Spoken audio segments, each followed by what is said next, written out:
Okay जी, अस्सलाम वालेकुम, कैसे हैं आप लोग? ठीक ठाक हैं भाई। अभी जो है हम एक वीडियो प्रीव्यू करने लगे हैं और ये मैं फर्स्ट टाइम इस टाइप की कुछ स्टोरी सुनने लगा। मैंने थोड़ी सी सुनी थी ये वाली भी कि मैं देख लूँ क्या आया, कि मैं अपना टाइम वेस्ट तो नहीं कर रहा किसी वीडियो पे, बट इंटरेस्टिंग है, सुनते हैं इसको। अच्छा देखें, मेरी भी एक हॉरर स्टोरी है जो मैं शेयर करना चाहता था।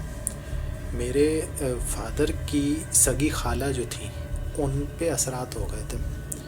वो ये बात 1950s की या 60s की है। वो आ रही थी कहीं से, तो टांगा होता है उस पे आ रही थी। तो टांगे पे जब वो आ रही थी, किसी कहते हैं बकरे का कटा हुआ सर पड़ा हुआ था, उसके ऊपर से टांगा गया तो उन पे असरात हो गए। उसके बाद से प्रॉब्लम शुरू हो गई, यहाँ तक हुआ कि उन्हें ब्रेन ट्यूमर हो गया और कहते हैं कि मेडिकली उनका एक पूरा, आप कह लें अलग पूरा सर बन गया था साथ में। तो खैर उस वक्त सिविल अस्पताल में डॉक्टर जुमा होते थे, जिन लोगों को पता हो, तो उनके पास जाके उनका इलाज करवाया, सब कुछ हुआ। वो बेहोश ही रहती थी तकरीबन जब तक हॉस्पिटल में रहीं। उनको फिर डिस्चार्ज करके घर भेज दिया। हॉस्पिटल की नर्स होती थी लेकिन वो बेहोश ही रहती थी। जब वो हॉस्पिटलाइज थी जिस ज़माने में, तो मेरे वालिद बताते हैं ये बच्चे होते थे 10 साल या बहुत ज़्यादा 13 साल के बच्चे होंगे। तो एक दिन मेरे दादा के साथ ये अस्पताल गए, और मतलब मेरे वालिद थे और दादा थे। तो दादा गए कि दादा के बारे में बताते हैं, वालिद के बड़े नमाजी आदमी थे, बहुत पक्के नमाजी, तहज्जुद पढ़ने वाले।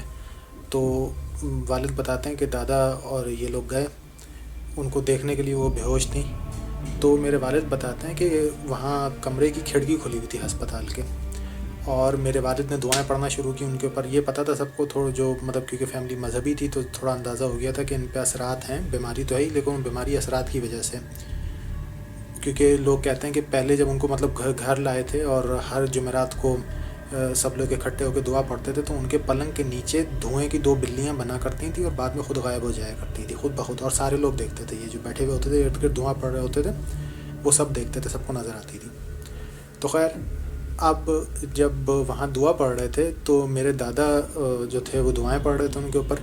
तो मेरे वालिद दादा के बराबर में खड़े हुए थे। उन्होंने खिड़की की तरफ देखा तो बाहर एक आदमी खड़ा उन्हें देख रहा था, खिड़की के बाहर से खड़ा इनको कमरे के अंदर देख रहा है।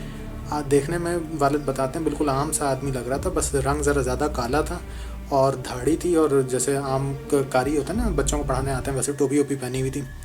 लेकिन वो गुस्से से खड़ा, बाहर ज़रा सीरियस उसके चेहरे पे एक्सप्रेशंस थे और वो हम लोगों को देख रहा था। थोड़ी देर बाद मेरे वालिद बताते हैं जब बाहर की तरफ उन्होंने देखा तो वो आदमी नहीं था वहाँ पे।